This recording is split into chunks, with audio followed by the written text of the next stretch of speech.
com a necessidade que você tem de passar alunos hoje, né? Uhum. Por exemplo, minha mãe é professora. Minha mãe ela é professora de ensino fundamental, né? Uhum. Existe sim a necessidade de você passar alunos. Você tem que necessariamente ali ter uma taxa de aprovação de alunos relevante ali.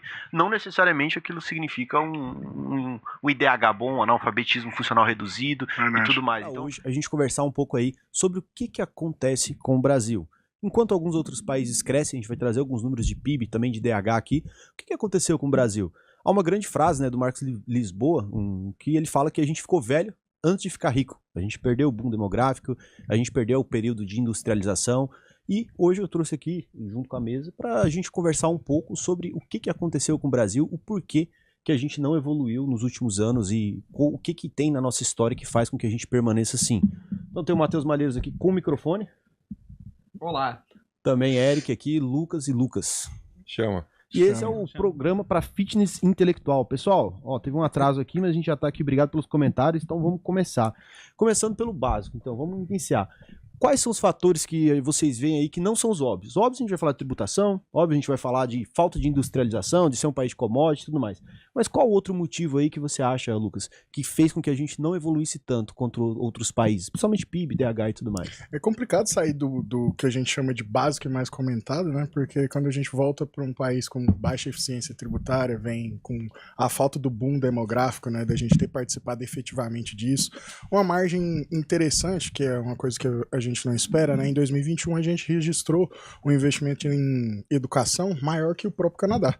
Então, você vê que esse investimento ele é meio que pro longo prazo, né? Não é um retorno de imediato, mas não é uma constância, né? Você não vê que um plano de governo efetivo dentro do país, ele não consegue efetivamente dar continuidade. A gente tem trocas de governos bilateral, né? Sempre o X versus o Y, a esquerda versus a direita, e um plano efetivo econômico nunca é contínuo. Então, acho que essa falta de linha de continuidade é um dos pontos principais ali pra gente abordar, em falta de crescimento. Mas aí, o problema aí, qual que é a população do Canadá? É pequeno, exato. Qual que é Aí, a população do Brasil? Se a gente for medir captação, fica pior ainda a questão. Cara, isso é um... Você mede per capita, Isso. é muito Isso é uma ruim. questão É muito doida ruim. de números. Porque, por exemplo, ó, o INAF, né, que é um indicador analfabetismo funcional, mediu aí a cada 10 brasileiros, a gente tem 3 analfabetos funcionais, Uhum. que leem, mas não entendem. Então, do que adianta 1, a 2, gente 3, ter... 4, 5, 6. Ó, tem alguém? Aqui na sala tem quantos? Achei. Pera lá. Então, olha que loucura. A gente tem o fato da gente colocar rios de dinheiro em educação, como alguns números mostram aí, é claro que isso não quer dizer que a gente tem um resultado em cima disso.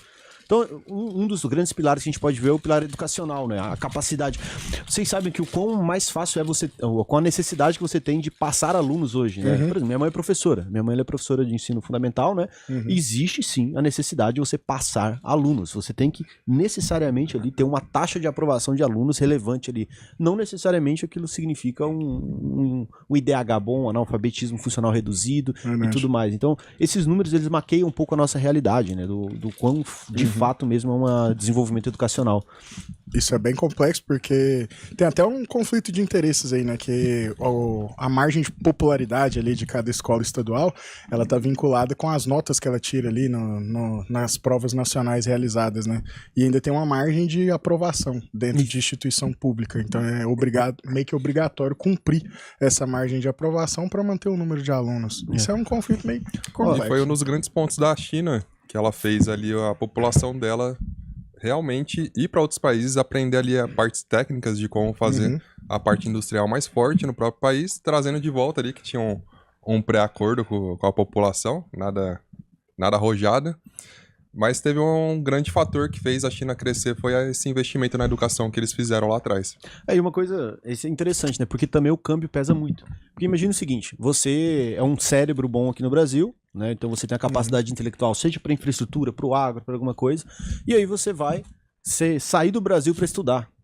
Cara, qual que é a chance de você ter um peso de moeda para você conseguir um bom salário no Brasil, uma boa qualidade de vida? Você vai ter que morar num condomínio fechado, você vai ter que ter um custo para viver uma boa vida muito maior do que se você continuasse na Europa, continuasse em outro país. Então, esse custo de câmbio para você segurar a retenção ali dos seus cérebros bons para desenvolvimento do país também conta muito. E olha, engraçado que a gente começou os comentários, né?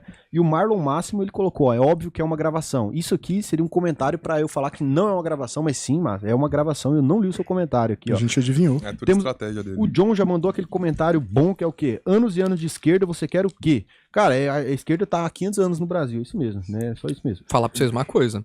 Os comentários aí foram combinados. A gente acertou o time pra mandar No o comentário bem na hora que a gente tava gravando. Isso, ó, o Gabriel falou tarde. Ó, o Daniel mandou China agora e as crianças a partir de 6 anos estudam IA. Isso é um outro ponto também, cara. A nossa capacidade de se adaptar ao mundo da IA, quando eu digo assim, claro, tem bolhas e bolhas, a gente vive numa bolha. Mas sempre tem que lembrar que a gente tá numa bolha aqui.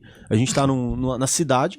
Ou seja, a gente está numa cidade chamada Goiânia, que pode ser considerada a maior capital do Centro-Oeste. Dentro da maior capital do Centro-Oeste, a gente está num ponto muito específico da capital, num melhor prédio, com a maior sala. A gente está numa bolha de conhecimento. Mas, cara, quando você vai com a porta ali, tem gente fazendo planilha até hoje. Então, o contato da base com a IA ainda é minúsculo, cara. A gente não tem isso. Até isso chegar nas escolas, até isso chegar no ensino básico, porra, isso aí é outro boom das commodities que a gente tá perdendo. Ou seja, essa base de inovação que a gente tá ficando de fora, cara. E a China vai vir forte, ensinando as crianças desde cedo. Exatamente. Mas também, se for parar pra ver os memes, o brasileiro manda bem com a IA, viu? Pra meme a gente é bom. A utilização aí. Mas outro ponto importante também é que, por exemplo, a gente especializa um profissional lá fora, manda ele para uma universidade, seja por bolsa, por ajuda, por um programa. E aí quando ele volta, ele tem um custo mais caro de vivência, ele tem que comprar uma casa em um condomínio fechado, ele tem que ter um carro mais seguro, porque aqui o trânsito tem assaltos, ele tem que blindar, ele tem que ter outros custos ali envolvidos. Ele não tem um emprego tão bom porque a indústria que ele é especializado não fabrica aqui.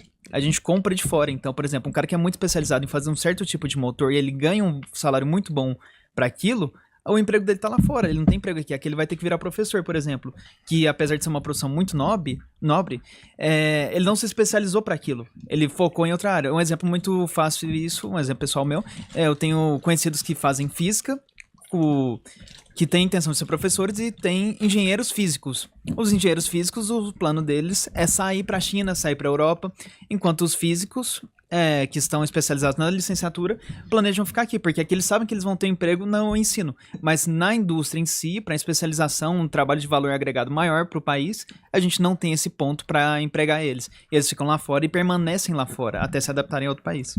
E volta pros pontos óbvios ali, que é o simples que o Edson quis fugir do começo do programa, que é falta de industrialização. Então a mão de obra qualificada ali tende a sair do país para ter um emprego digno e melhor. E se você já tá ganhando uma grana acima de R$ 4.500 por mês e quer aprender a investir, o que eu vou te recomendar? Acesse aí alvp.com.br, clica aqui no botão Faça a sua análise de perfil, preencha o questionário até o final. Se você for aprovado, né, aqui para participar da UVP, você vai assistir suas aulas comigo, que para mim vai ser um prazer te ensinar a investir no Brasil e no mundo inteiro. Só se você ganha mais de R$ 4.500 por mês. Se você ganha menos, não adianta. Por quê? Porque a UVP te dá acesso a uma plataforma exclusiva de investimentos, né, com investimentos que só são oferecidos para clientes que têm mais de 10 milhões de reais. A gente é hoje também a consultoria top 1 do Brasil, vinculada ao maior banco de investimentos da América Latina, que é o BTG Pactual. Então a gente tem lá geopolítica, formação de investimentos mesmo. A gente já formou mais de 50 mil pessoas. Só de placas de alunos nossos que se tornaram milionários, a gente entregou mais de 1.000. E como é que você sabe que a UVP funciona num mundo de tanta ferramenta gerada, de tanta coisa gerada a partir do nada? A certeza que você tem é que se você concluir a UVP até o final, pode fazer todas as aulas gratuitamente. Chegou ao final, você não aprendeu a investir, a gente devolve 100% do seu dinheiro. Pode pesquisar, Reclame Aqui, Juros Brasil. Se fosse mentira, a gente não estaria aqui. Por quê? Porque você simplesmente poderia